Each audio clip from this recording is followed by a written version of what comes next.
Lou Elizando is back. And I hope you all remember him from part one of our series on basically unidentified flying objects and the fact that the Pentagon admitted that they still have a program open that Lou Elizando actually led the charge on earlier. He was the first actually person at the Pentagon to take charge and man the helm of this project, which is studying basically unidentified aerial phenomena, or UFOs as we better know it, to ensure the safety of our planet, basically, and our nation. What are they? What are they seeing? Why is the Pentagon so interested in this, right?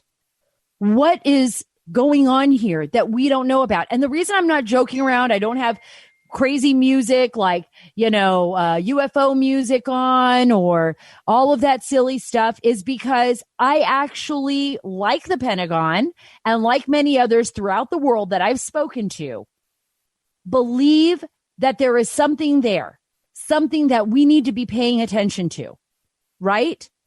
These unidentified aircraft are nothing like the aircraft that we are familiar with. I'm talking about airplanes, jets, balloons, things that we're all familiar with, that we would see in the sky. These aircraft are moving at speeds between 400 G and 700 Gs. Think about that. I mean, that would tear apart a human body. How is that even possible? They don't even have wings. And I'm not talking about, some kind of made up sci-fi stuff. They've actually caught this stuff on tape.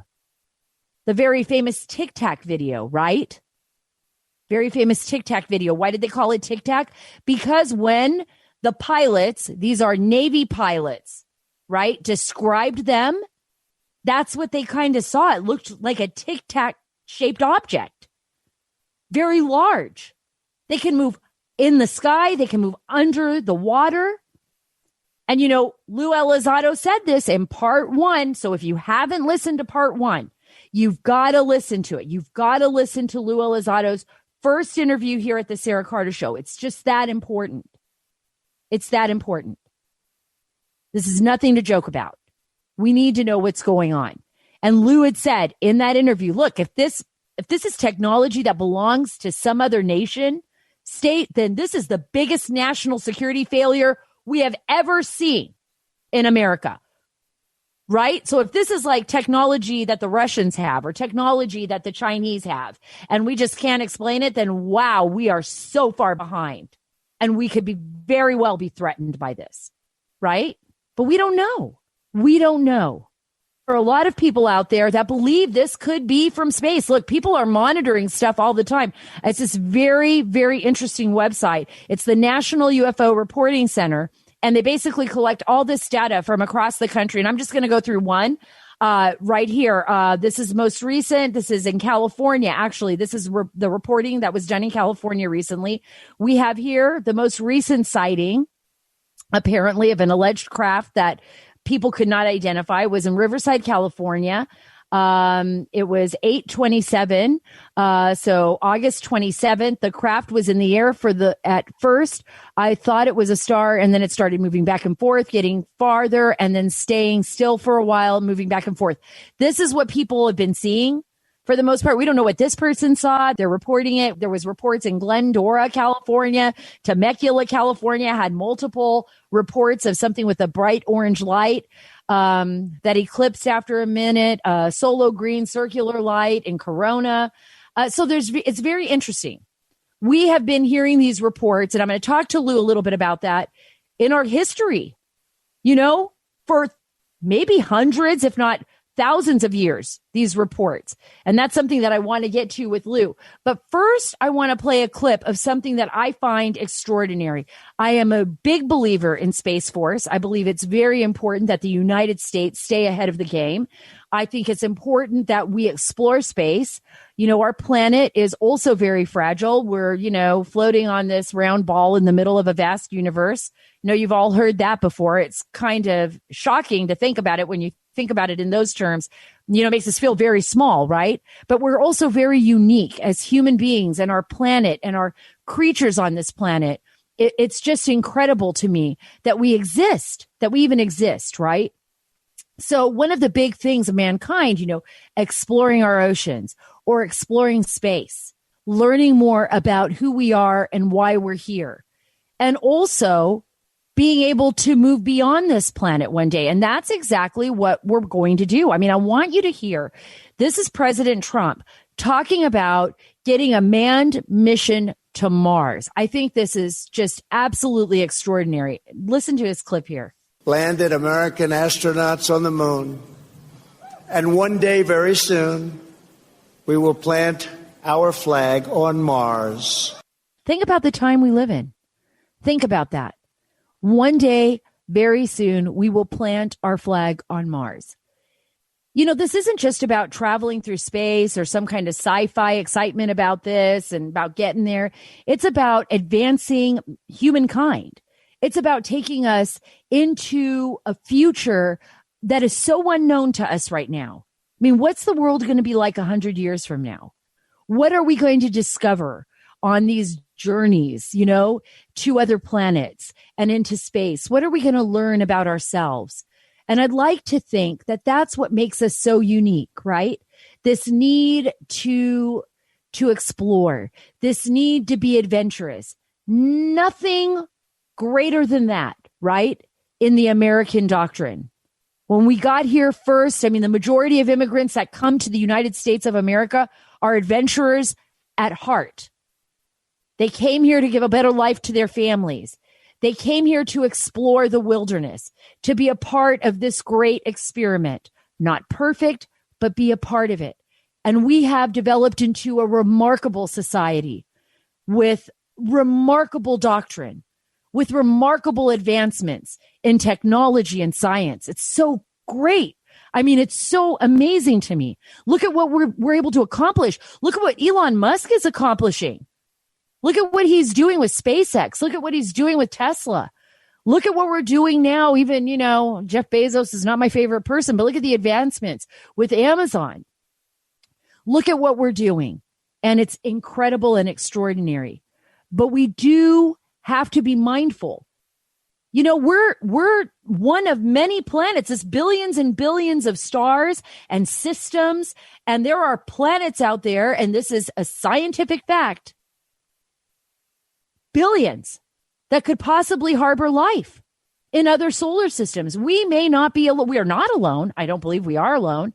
Whether or not we're being visited, that's a whole other ball of wax. We don't know that, do we? We don't know that. But what we do know is that the Pentagon is studying this. What we do know is that there are people out there like Luis Elizando who are searching for the truth and trying to get that truth out to us. Remember, he's the former director of the Advanced Aerospace Threat Identification Program at the Pentagon. There is a reason for that. Advanced Aerospace Threat Identification Program. Because it's kind of scary to think about that there could be an alien life form that could pose a threat to us. Because if they are that advanced, if what people are seeing and documenting, those facts, if that is controlled by something outside of our planet, I'm a little concerned. When you think about history, right? The invading force, it's never good for the people that have the lesser technology. Kind of sucks for them. You gotta take that into account. So I'm glad the Pentagon's looking into this. Imagine if we just ignored it because people make fun of it, right? Oh, I'm going to pretend like I didn't see that in the sky right in front of me or right in front of my Navy ship, hovering right there in front of a Navy vessel, or fighter pilots, with the United States Navy up there in their jets, or with the military spotting these things, and you just ignore it. Why? Because you're embarrassed. It's just so crazy. It's so insane. That's why we've got to pay attention to these things. That's why we've got to focus. We can't be ashamed. We've got to be able to speak up. We cannot be silent. We've got to just figure out what it is, whatever that is, whether it's Russian or whether it's from outer space. We need to know what the heck is going on? And what are these craft that are so interested in our military, so interested in our military bases, flying so close to our aircraft and to our ships? We need to know what it is. And that's what Luis Elizando did. He was part of the secretive Pentagon unit. Now, the New York Times recently came out and admitted that it never shut down, that it's still ongoing. They studied these UFOs. He's a counterintelligence officer. He talked about that in part one of our interview. He was with the Department of Defense. He operated, basically put his life on the line, fought for this country in Afghanistan, in the Middle East, in Latin America. He's a trained special agent who's led countless tactical and strategic missions, both during wartime times and times of peace. He's somebody I trust very much. He's also conducted sensitive source operations against some of America's toughest adversaries. What a hero, right? And now he's taking us to another place. Now he's opening up the world and opening up our eyes to the possibility that we may not be alone. And what's incredible is that he wants us to be a part of that. And he's taking the American people and the world, for that matter, on this journey, this great journey with him and the History Channel on a new series, a new TV show. By the way, you have to watch this because it's absolutely incredible. It's called Unidentified, Inside America's UFO Investigation. You have to see the show because it's incredible. But before I get to Lou, folks, I want to talk to you about this election. It is the most important election in American history. Our way of life is on the ballot, and we're watching the far left radicals burn down our cities. We're seeing the attack on our police. We're seeing an attack on our free enterprise system, our Constitution, our history. We also know that this 2020 election is about one thing. It's about turnout. Our opponents have their way of getting out their vote machine. We need a massive way to get out the vote effort of our own. And our friends at Job Creators Network are doing just that. It's really simple. Just go to 10420.com and take the 10420 pledge. You'll receive a link that'll give you the most trusted voting information and tools that you can use to become a part of the largest conservative effort to get out the vote. You'll be asked to send that message to 10 people you know and care about. So you ask them, go to 10 people you know and care about, and then they send it out to 10 friends, right?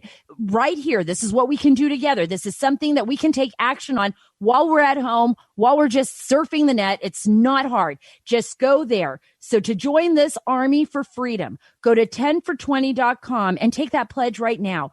Don't let our opponents outwork us. Don't let them do it. Go to 10420.com and do your part. Remember, that's 10FOR, the number 20.com. Lou, you're back. I have you. Part 2. I'm so excited. Well, Sara, as always, thank you very much for having me. And you know, I know I keep saying this and it sounds like I'm beating a dead horse, but thank you for covering this topic. I think it's very important. And I think what people will begin to realize is that the rest of the country and our leadership, I think, is at a point where they're beginning to take this topic seriously too. And, you know, I say this over and over again, but in large part, that's really not because of anything I've done. It's because of things that you are doing now in the media. Key figures like you that are willing to go out on a limb and report on something that has historically been considered extremely taboo and quite frankly, fringe. So thanks to you, this is happening. It's just crazy, right? I can't imagine that we live on a planet like, you know, we've talked about this, Lou, and for all of you who have not heard part 1, you got to listen to part 1 of this podcast with Luis Elizando, because you are going to be blown away. And we're going to go over a little bit of what we talked about then in this podcast, but we're also going to hit areas that you did not get a chance to talk about, Lou, while you were here last time. But the most important thing to think about here, and this is to just take away this kind of stigma, is that we are on a planet. Remember, we're on a small planet in this ginormous universe, right?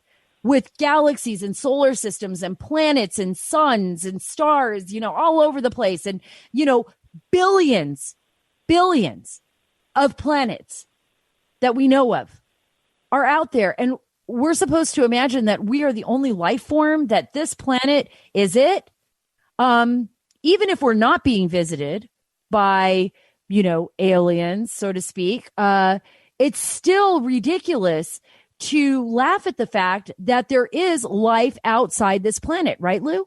I mean, Yeah, I mean, Sarah, you bring up a fantastic point. Let's break this down exactly what you said, because the American people either may or may not be surprised that we spend each year, we as American taxpayers, forget about internationally, just us, billions of dollars with a NASA budget, billions with a B, in order to send probes into other planets like Mars, et cetera, and moons, in the hopes of maybe kind of possibly finding some sort of microbial life. And then you have other efforts such as SETI, Search for Extraterrestrial Intelligence, where it's actually part of their mission to find extraterrestrial intelligence. And at one point, again, millions of taxpayer dollars were used to try to find these electronic signatures in these perhaps exo worlds that exist beyond our solar system, to hopefully maybe one day detect some sort of signs of life. So for us to engage in this effort as a country, I don't think it's unusual. There's a long history of us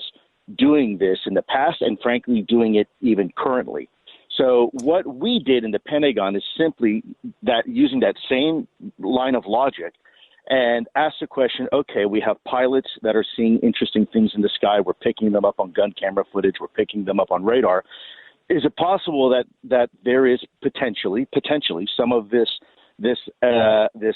life right here on this planet? And I think if you look at the vastness, as you said, of space, I would encourage your audience to look up on Google one day and just type in under images pale blue dot. And it's a famous photograph that was taken by one of our probes. And as it was leaving the solar system, it turned back around and it snapped a happy snap of Mother Earth.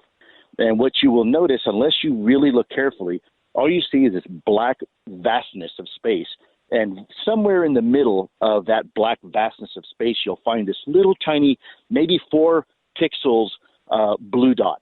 And that is everything we have ever known, everything we have ever done, everything that we've ever felt and loved and feared, all has occurred on that tiny little blue dot hurtling through the vastness of space. And I think you're absolutely right. There was a few scientists now that have used the statistics that there are more stars in the visible universe than there are grains of sand on all the beaches of all the world. Now, that is a huge, fantastically huge number when you look at it. Well, it's so incredible that when I think about it, it makes me feel not only unique and special being a part of this whatever experiment of the universe, right? Being part of mankind, right? Being a part of this earth, but it also makes me feel so small, right? It makes me feel like, wow, what else is out there? I mean, I played a clip, at the beginning of the show, President Trump talking about putting a man or a woman on Mars for the first time, that's a goal for the United States, is to reach Mars and to build a lab or facility on Mars, which I'm all about. I'm all about Space Force moving humankind forward, right? Moving us forward. Mm-hmm. But it is, when you talk about it in those terms, it's like, yeah, you're right, Lou. For anybody else looking back, right? Anybody else looking back at Earth from space, we're so small. We're so small. And everything that we've known has happened on that small little dot, right? And now I'm looking at this, and I'm looking at the stats. I mean, let's go back and review really quick what you talked about in part 1 of the show about these unidentified aerial phenomena. You talked about observing these craft, right, that have no appearance of wings, that appear to not have any kind of similar structure to what we see here on Earth. They're pulling 400 to 500 to 600 Gs when the human body can only withstand about 9 Gs, right? They're moving as fast as possible, doing things that we've never seen before. So you have to wonder what's going on here, right? Yeah, well, I think you're right on target, because one of the things we did when I was the if you will, the director of ATIP, in charge of the manager of whatever title, whatever that is. I think it's important to know that we spent a lot of money, time and effort, taxpayer money, your hard-earned dollars, trying to figure out what this enigma is. And part of that, we had commissioned some academic studies through some renowned academic institutions, some of the best, by the way. And one of those studies was on the Drake equation. So what is the Drake equation? Well, the Drake equation is a mathematical equation that was proposed some time ago, this last century, to try to predict, to the best of our ability, the likelihood, the possibility that life exists in this universe, and if so, to what degree does life exist? And that was one of the actual studies that we commissioned, looking at the Drake equation and then comparing that information based upon the data we had at the Pentagon. Is it possible these things may not necessarily be foreign adversarial technology, but may be something completely and entirely different? And how accurate was that? I mean, it's very possible, right? It's very possible that these are not foreign adversary, but that these do come from somewhere we're unfamiliar with. Yeah, I think I think it may be even be a little bit more than just possible.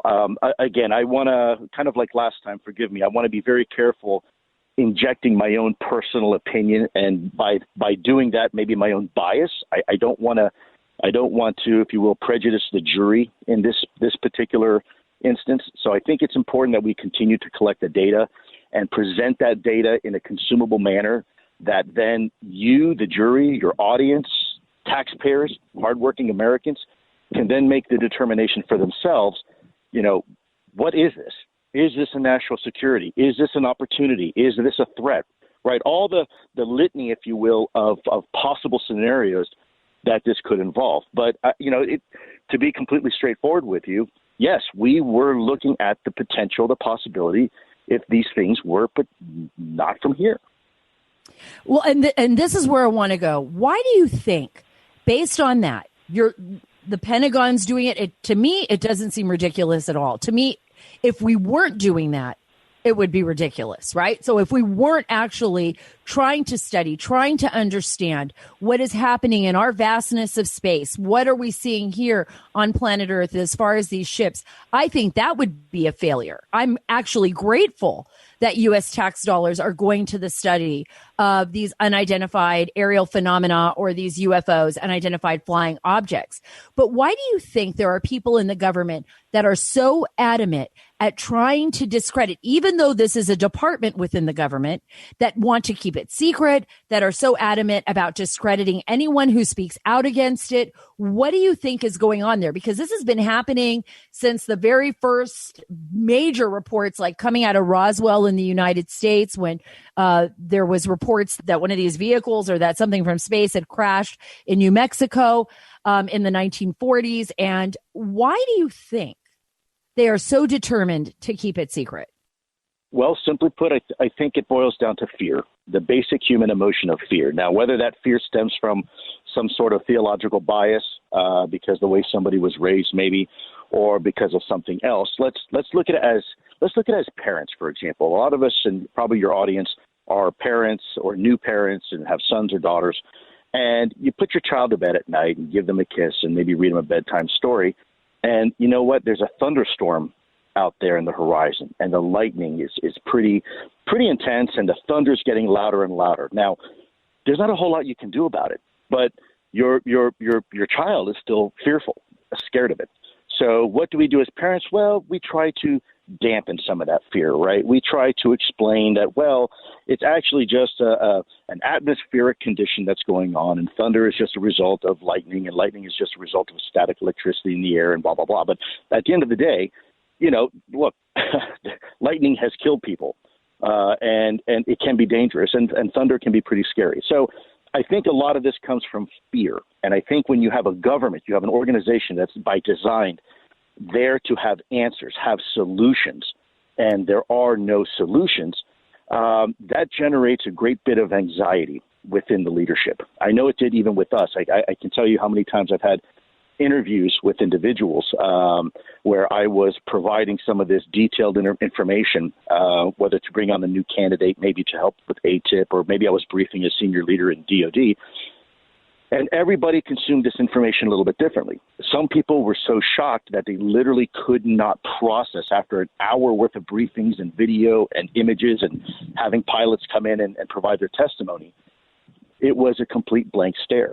And I don't think it's necessarily anyone's particular fault. It's just that you're asking somebody to, in a very brief, short period of time, change their fundamental paradigm of the way they look at the universe and the way they see themselves in the universe, and maybe even how we see ourselves as a society, right? Maybe we're, quote unquote, not at the top of the food chain anymore, whether that's technologically speaking or anything else. So I think it's a big pill to swallow. And I think we've also spent so much time ridiculing this topic. Now that we are forced to take this topic seriously, there's a lot of ground that we have to recover, because we spent so much time, if you will, burning the fields, right, and ridiculing anybody who may have data on this, that nobody wanted to report it. I would debrief pilots and special operators and law enforcement folks all the time, and they would look around over their shoulders and say, "Look, Lou, I don't feel comfortable talking about this. I don't want to lose my clearance, right? I don't want to lose my flight status. I don't want people to think I'm weird. This is my job. I pay my mortgage this way. I put my kids through school. I don't want to risk losing that just to have a conversation with you about something that me and my flight crew witnessed." See, that's where I'm right there with you, because when you think about having to rebuild, go back, talk to folks, look at the historical data, figure it out. What were we missing? Because we weren't studying that. We weren't looking at this. We weren't taking it seriously for the most part. That's got to be very difficult. I wanted to ask you about historical data, because I know that it's out there. We hear about it all the time that, hundreds of years ago, if not thousands of years ago, there were reports, or at least seeming reports of the possibility that our ancient ancestors were also witnessing something in the skies, correct?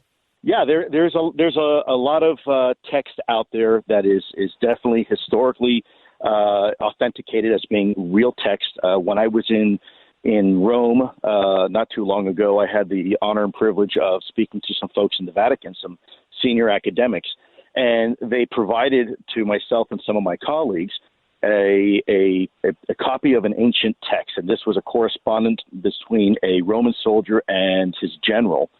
And in there, they describe these, what they call in Latin, eclipus. Eclipus is the designation of the Roman shield. It's this round, lenticular-shaped shield that the Romans would carry. And they describe these flaming Roman shields in the sky that would follow them from battle to battle.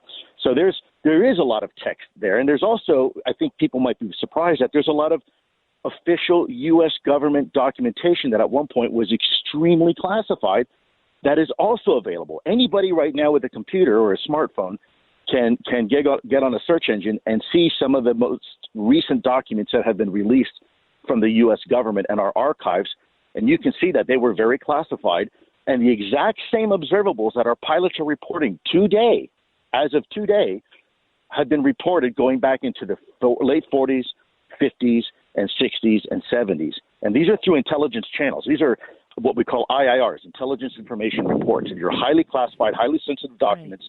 Right. And you have field operators reporting these things through official collection channels. Well, this is incredible. Okay, so we have these reports. They're declassifying a lot of them now. I've seen some of them myself. Why do you think the government's at this point? And we've talked about this. We talked about this on the last interview. But why do you think the government is at the point right now where we're starting to see more information come out? Is there something going on, or something that's going to happen, or something that we're not aware of that makes it easier for them to give this disclosure? Sarah, it's I think we're reaching a critical mass, as I said last time during our last discussion. I think we're reaching a tipping point.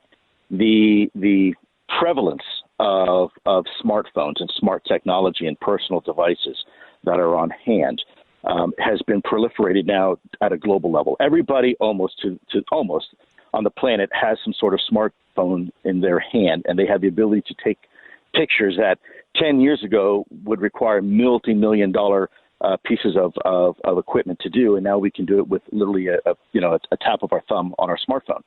So I think there's a combination. I think there is more information coming in, routine, and also it's getting harder and harder to keep the cat in the bag, to deny this, because we now have our trained observers with top secret security clearances reporting this. And I'll even go a step further. Some of these, and I might get in a little bit of trouble for saying this, but I should be okay. We're at a point now where you have brave men and women in uniform flying some of the most sophisticated aircraft on the planet.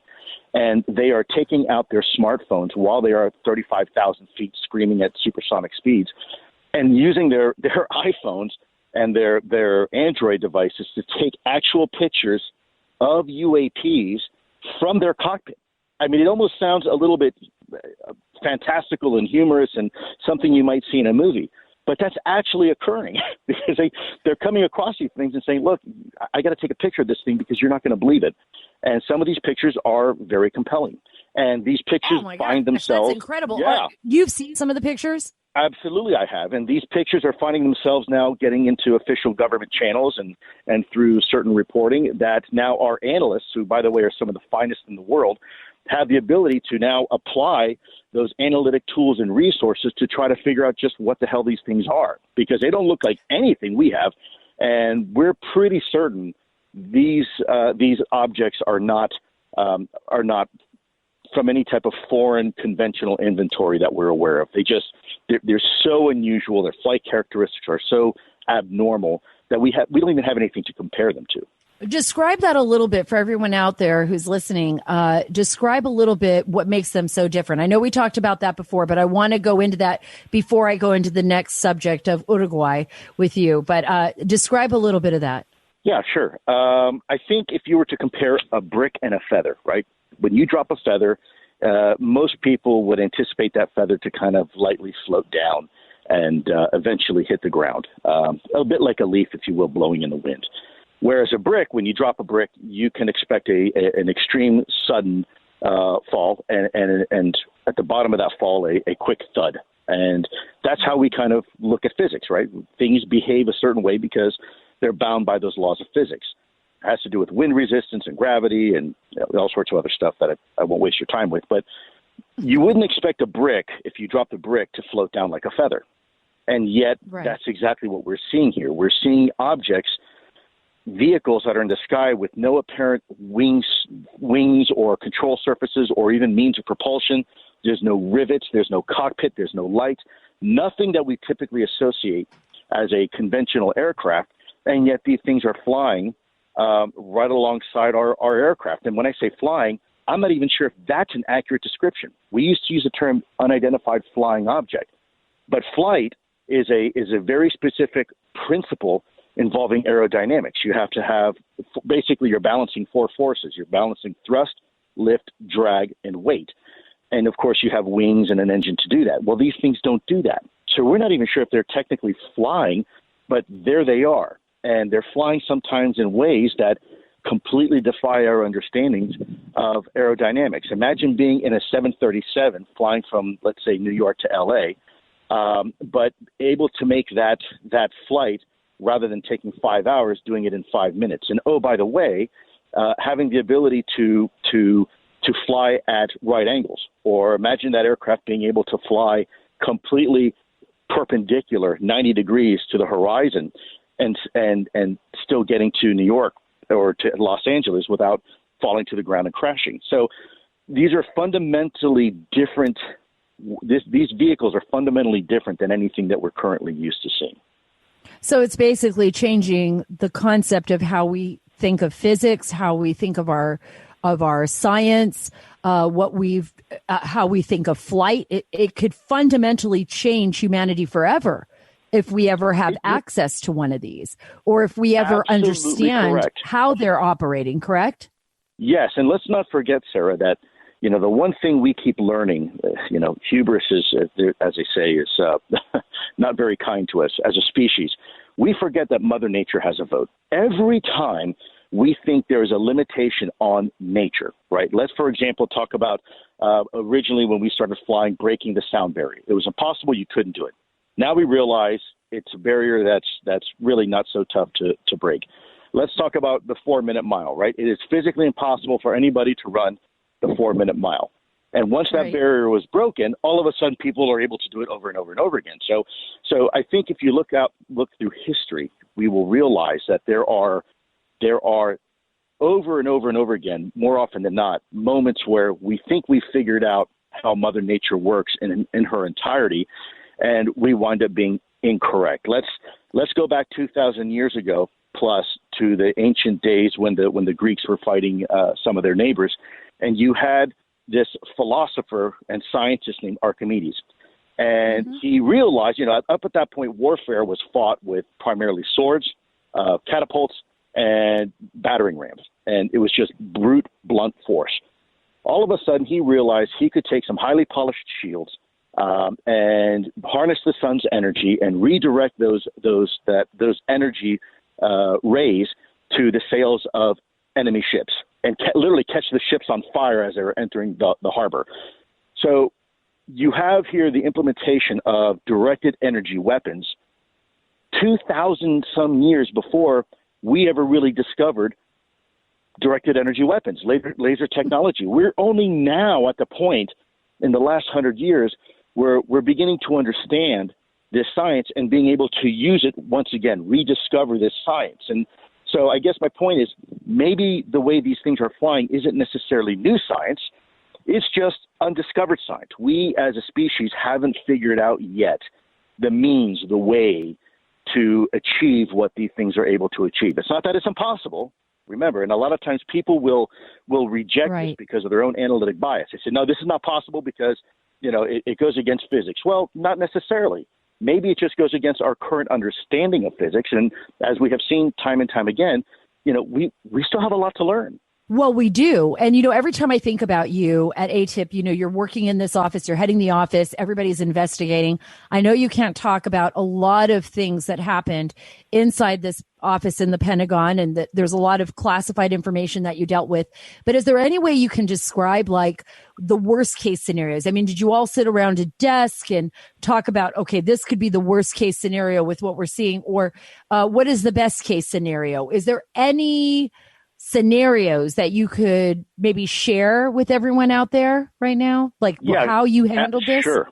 Yeah, I think, like your husband, I'm a military man. So for me, the greatest fear is some sort of enemy being able to exploit or neutralize our most sensitive, our most capable, our most lethal defense systems. In this case, it's our nuclear technology. Nuclear technology for the United States and other world powers is really one of the absolute crown jewels of our national defense strategy. And in fact, I know a lot of people don't necessarily like nuclear technology, and I can appreciate that. But some can argue that it's actually helped keep the peace. Now, can you imagine for a moment some adversary? Let's just take the whole UAP equation out of the calculus and say some adversary has the ability to fly over within 5 or 6 minutes over our country completely undetected and interfere with our ability to defend ourselves from a nuclear strike from a foreign adversary. Completely take it down. Now, to me, that is, we spend billions of dollars creating these hardened facilities and protecting our communications, our nuclear stockpile to ensure the peace. And again, some people may argue with that, but the bottom line is that's kind of the way we look at things in the Department of Defense. All of a sudden, along comes a technology that can completely and totally neutralize and negate your nuclear response capability. So for me, that is absolutely a worst case scenario. Have we ever seen these unidentified aerial phenomena, these vehicles? Have they ever interfered yes. with our military apparatus that we know of? Absolutely, unequivocally. And that, I think that's for us why we raise the alarm bells. There are historic incidents where people have actually come forward. These are what we call in the Air Force missileers, individuals, officers that their whole job is to turn the keys when the time comes.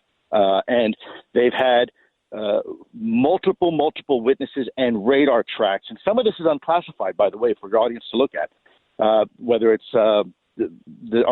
there's something called the northern tier of our nuclear strike capability and our nuclear defense system. And in the northern tier, you have Wyoming, you have Montana, and some of these other states that have nuclear capabilities. And historically speaking, well, there have been reports of these vehicles coming in at high rate of speed, doing 90-degree turns, hovering right over our nuclear silos and putting them offline. And even more scary is the possibility that in Russia, they've had similar incidents, but rather than putting their nuclear warheads offline, they've actually turned them on. So you can imagine from our perspective, if something has the ability to either turn off or turn on your nuclear capability without your influence, that is a huge, huge problem. Oh, wow. I never even realized that. That's incredible. I never even knew that. What would be then, is there even a best case scenario for this? I mean, if I was looking at that and these vehicles were, and I had evidence of this, I mean, I would probably be sticking with the worst case. But has there ever been an incident that shows any type of outreach or friendly, maybe communication from any of these vehicles or any communication at all? So in fairness, there have been reports where this interaction has been benign. And when I say benign, non-threatening. Unfortunately, I can't talk a whole lot about that because as a military man, my job was to look at threats, not so much humanitarian opportunities. But taking off my Department of Defense hat, yes, I think there is also some information available that can possibly substantiate that this may be an opportunity. Perhaps there is a technology out there that has the ability within weeks, months, or years to advance human evolution 1 million years. Can you imagine what that would be like if all of a sudden we realize we're part of this, not just this universe, but this huge superverse where there is technology out there that we can learn from, and perhaps our reliance on certain types of archaic fuel is no longer required, and certain diseases, are no longer an issue. Now, of course, this is pure wild speculation, so I don't want to leave your viewers with the idea that somehow the Pentagon was looking at this. But again, taking off my DoD hat and just putting on my hat as an American citizen, I think there's always opportunities. The question is, and I think maybe that's what's so perplexing about this enigma, because there are signs of both potentially hostile capabilities, but also maybe benign capabilities, and we just don't understand it. Do they all appear to be the same? I mean, do they all appear to be the same type of vehicle?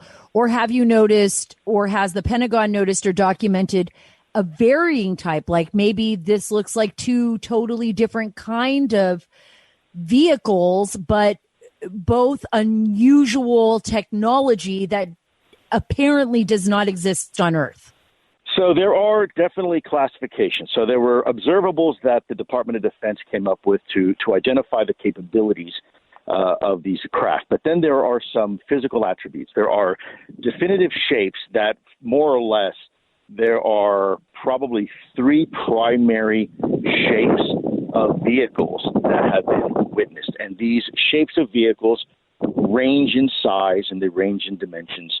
But their capabilities all seem to be fairly consistent. So the 3 shapes that are primarily witnessed are these, what you refer to, these lenticular or these saucer-shaped vehicles. Then there are these elongated, or think of a cylindrical or a cigar-shaped vehicle. And then there are some very large, substantially large triangular vehicles. And these triangular vehicles can perform exactly the same way, although they're often seen flying low and slow. They have the capability to take off exactly like the other vehicles and perform the same way. So instantaneous acceleration, hypersonic velocities, transmedium travel, all the observables. So the question is, are they different? Are these truly fundamentally different vehicles, or are they all vehicles that are coming from the same source? So let's say let's take the smaller lenticular vehicles for a second, the smaller saucer-shaped vehicles. You want to go out and run groceries. You take your hot rod sports car and you may go run some groceries and get some, a bag of chips in your Corvette. But all of a sudden now you have to take the kids to soccer practice or take the kids to the YMCA. And so now you need a Chevy Suburban. Well, that possibly may explain why you have these larger cigar-shaped vehicles. And then finally say, look, you know what, I'm going to take a bunch of my friends to a wedding shower, so I'm going to need a party bus. And so you rent yourself a party bus, and that may be the large, much substantially larger triangles. And they're all using the same technology. They're all using an internal combustion engine. They all pretty much work the same way. They all have four wheels. They have seats, and they have a steering wheel. But they're designed for different uses, different utility. Just like in the Navy, you have a small patrol boat, then you have a larger missile cruiser, and then you have an aircraft carrier, right? They're all boats. Right. They all use similar technology, propulsion units, but they're used for fundamentally different reasons. And that's one of the theories that we were looking at. That you were looking at. Okay, so now that we've got that, I mean, I have so many questions. I know I'm only going to have a few more minutes with you, so I'm going to ask you a couple. Does the government have any evidence, or did these vehicles ever, or can you not talk about it, communicate with anybody here with the government or with anybody else? Do they have credible knowledge that any of these vehicles attempted to communicate in one way or another, whether that be through a language, whether that be through technology, whether that be through an email? Did they ever try to communicate with anybody on the planet that we know of? So I can say definitively during my time at ATIP, that was not the case. We never saw an overt attempt to communicate. But then again, let's define what that means, because communication can mean a whole lot of things to different people. Communication isn't just auditory, right? So if you are a person that happens to be hearing impaired, well, maybe you communicate with sign language. So the mere fact that these things are appearing in and around us may in fact be a form of communication. But because we don't understand, quote unquote, that language, it doesn't mean anything, right? So right. I want to be careful, because I don't want to say, while I was in ATIP, there was no attempt, because from our perspective, there was no attempt. But that doesn't mean from the perspective of the whoever's behind those other vehicles, maybe that is communication. So I got to be very careful. I don't want to answer that question, because quite frankly, I could be dead wrong. Maybe we just don't understand the phenomena well enough. Okay, another quick question have we ever documented in the United States government, or has ATIP ever documented? We hear cases all the time, people saying they've been abducted, or people saying that there's something unusual going on at their homes or on their farmlands with their animals, things of that nature, highly unusual activity around certain people or certain property. Has that ever been documented by the U.S. government or validated by your group? Ooh, let me try to thread the needle on this one. Put simply, yes. There has been U.S. research dollars spent on trying to determine whether or not this phenomena and other phenomena, quite frankly, are relegated to geographic locations, geographic regions, hotspots, if you will. That has occurred. Boy. That's probably about all I can say, because I'm not trying to be evasive, but there were efforts ongoing that I was privy to, but I wasn't necessarily integral part of. And so it's probably best to let individuals who were integrally part of that effort to answer that question. Okay. And I'll make sure to reach out to someone if you give me a name, because I'm so fascinated by this.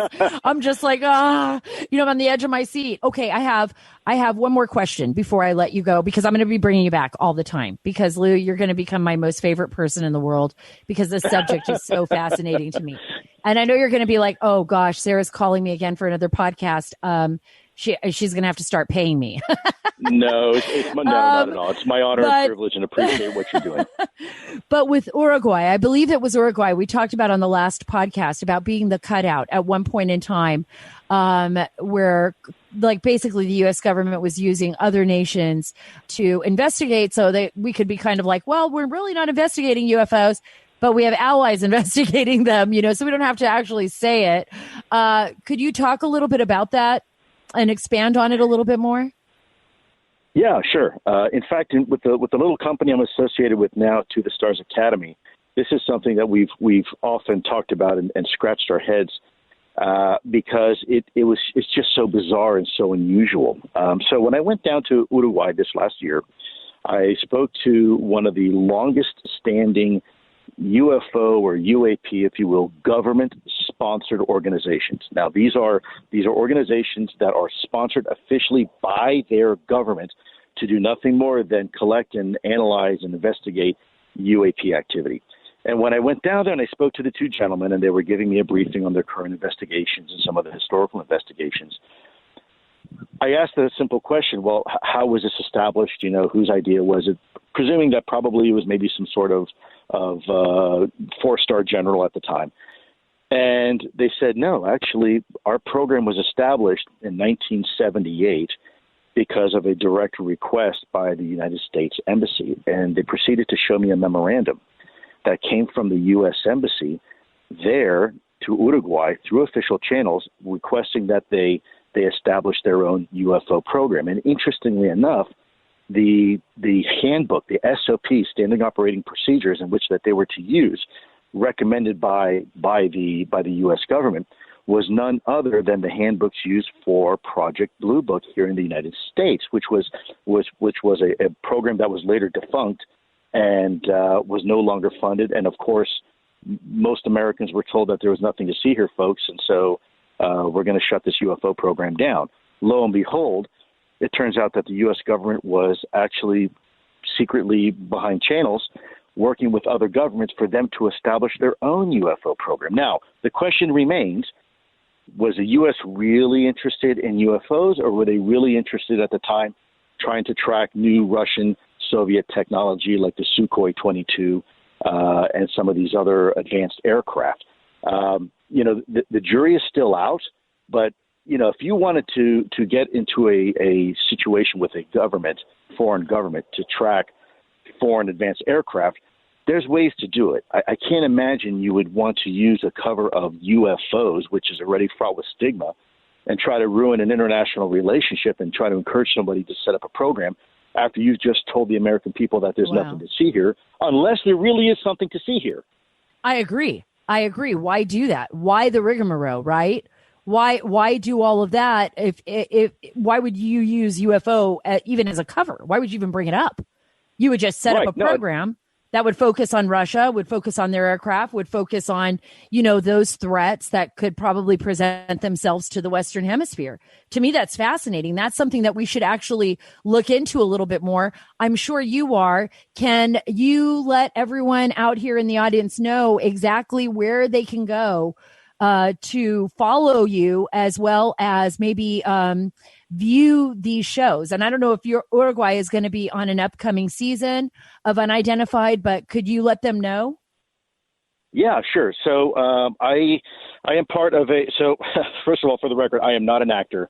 What you see is what you get on the television show with History Channel. So it's Unidentified Inside America's UFO Investigation. And in essence, it's a television program where they have cameras following us around doing what we would normally do in HIP. We're just now doing it in the civilian world. And if they want to kind of see this play-by-play, this camera over our shoulder as we're interacting with these individuals, they can check out it on History Channel. And we just finished our second season. Hopefully season 3 will be even more enlightening. But we actually show Uruguay that episode on season 2. So if you haven't seen it yet, Sarah, you probably will hear very shortly. It's pretty compelling. I think you're going to find it very interesting. Also, if they want to follow what we're doing day to day, they can just simply log on to our website, To the Stars Academy of Arts and Science, and kind of see what folks like Christopher Mellon, former DASD to the Pentagon, myself, Steve Justice, former Lockheed Martin senior program manager at Skunkworks, what we're up to and what we're doing. It's a really transparent process. We're trying our best to bring everybody along with us. As I've said before, this is an awfully big bus. We've got room for everybody, and everybody gets to drive the bus. It's a joint effort. This is not a world according to Lou or a world according to Chris Mellon or Tom DeLong.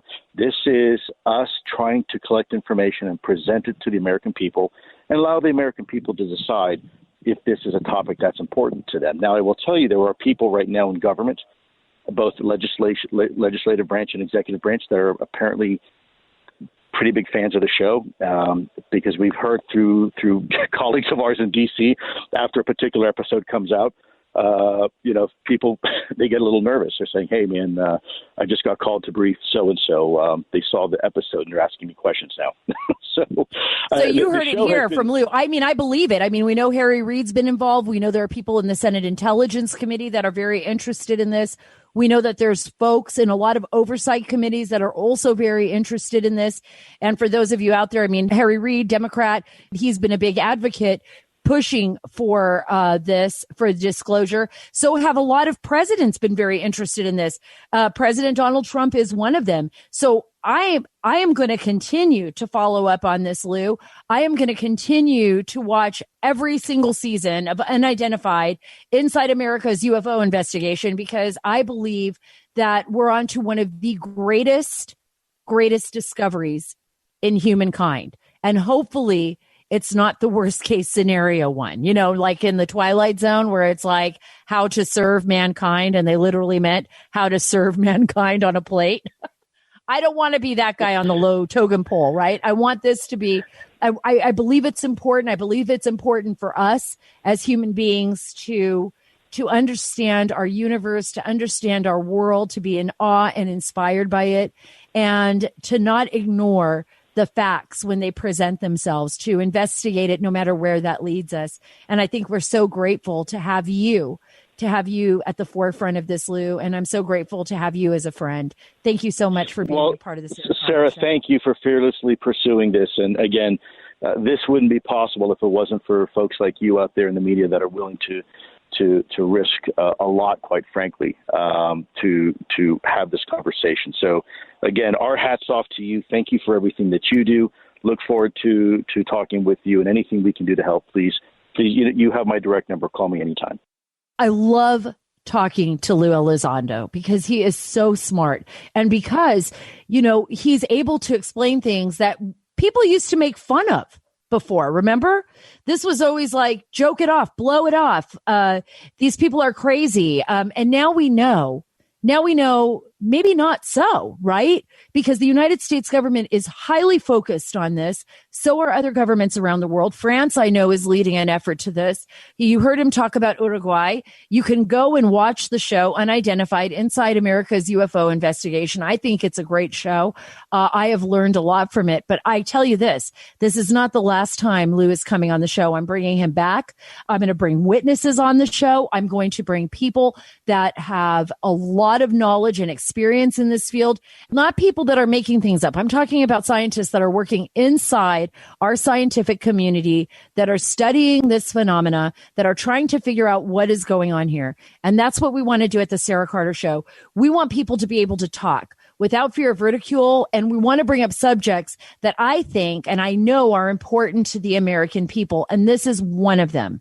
One of the greatest discoveries in humankind will be the day that we discover we are not alone. And folks, we are very close to discovering that. We are living in a time of history now, history like we have never witnessed in all of human existence.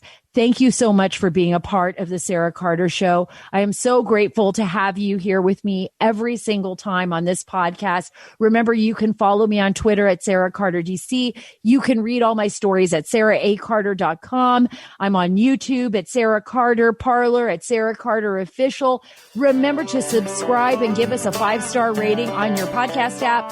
I hope you enjoyed today's episode. So don't forget, you can find us on iTunes, Spotify, or wherever you listen to your podcast. Thank you so much for being with me. God bless. We're taking back the story.